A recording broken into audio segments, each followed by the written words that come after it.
Parce que l'environnement est devenu un enjeu majeur, parce que préserver notre planète est aujourd'hui véritablement une urgence vitale, parce que l'avenir est plus que jamais une préoccupation centrale pour nous tous, le département a depuis quelque temps déjà choisi de prendre largement sa part dans la transition écologique et énergétique. En préservant la ressource en eau tout d'abord, en accompagnant les collectivités financièrement, techniquement et humainement, ou en améliorant la qualité des rejets des stations d'épuration. L'eau dans notre département, c'est aussi un partenariat avec la Chambre d'agriculture du Loiret pour optimiser la gestion de l'eau des exploitations agricoles soucieuses de la valeur environnementale.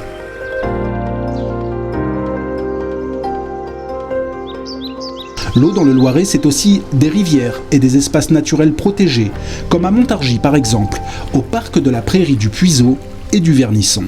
L'objectif des travaux qui ont eu lieu en 2018 en partenariat avec le département du Loiret, c'était de restaurer la fonctionnalité de ce limageur. Le limageur, c'est une zone de débordement naturel qui permet, en cas de grande crue, d'accueillir une grande partie des eaux de débordement des deux cours d'eau situés en amont de Montargis. Le limineur du cours d'eau va rentrer en contact avec son limageur, donc l'eau va s'étaler, ce qui va permettre de diminuer les ruissellements vers l'aval et donc d'amoindrir le risque d'inondation sur les secteurs en jeu situés au niveau de l'agglomération de Montargis. C'est bucolique, il y a une balade qui fait à peu près 1 km. Vous venez vous promener ici le matin, il y a tout un troupeau de chevreuils, donc c'est quand même assez sympathique à 2 pas de l'agglomération de Montargis de venir se balader dans ce parc de verdure.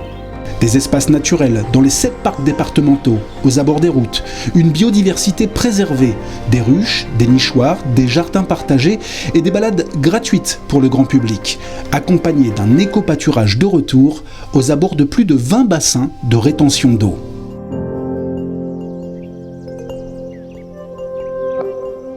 L'environnement dans le Loiret, c'est aussi un patrimoine paysager. La Loire, évidemment, mais aussi le canal, en cours d'acquisition par le département. C'est un poumon, une artère, dont l'eau coule d'est en ouest, d'Orléans à Montargis. 79 km au total, entre forêts, écluses, étangs, espaces de baignade et de navigation, qui d'ici 2020 deviendront un véritable vecteur de développement de tourisme nature.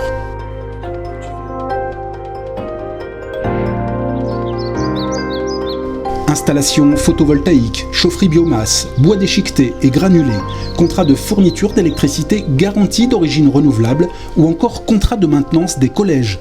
Au quotidien, le département cherche aussi à optimiser la dépense énergétique en utilisant, pourquoi pas, des ressources locales et naturel. La paille est un matériau d'isolation comme tous les autres matériaux d'isolation, avec cette qualité-là d'être disponible partout sur le territoire et en particulier dans le département. Le conseil départemental est très intéressé par ce système constructif, notamment pour les projets de construction qui doivent être réalisés sur le territoire. Il faut construire des nouveaux collèges.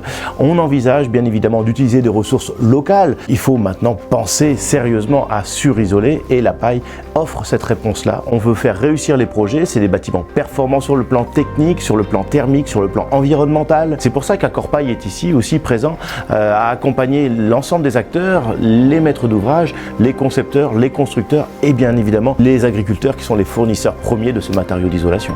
Des véhicules électriques, des visioconférences, des gestes et des réflexes qui paraissent aujourd'hui anodins, mais qui prouvent que le département a fait le choix de moins et mieux consommer et de produire sa propre énergie.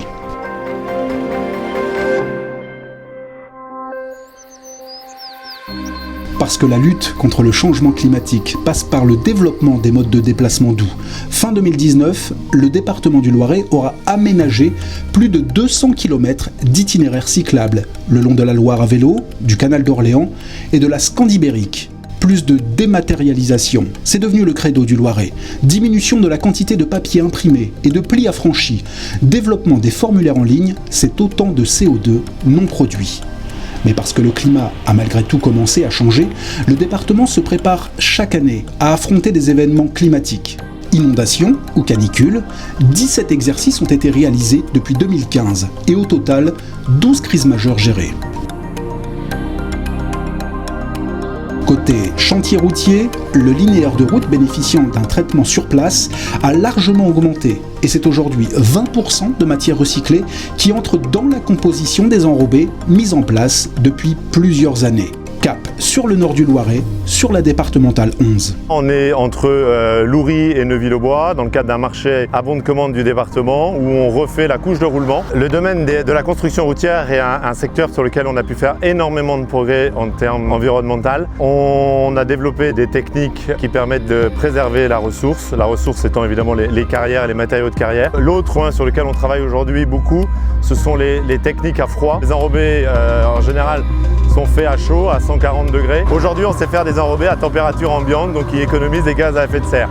Pour réduire les émissions polluantes, le département a également rajeuni sa flotte automobile, acquis de nouveaux véhicules électriques et hybrides, ainsi que des débroussailleuses électriques en remplacement du matériel thermique. Une volonté politique massivement adoptée par les agents.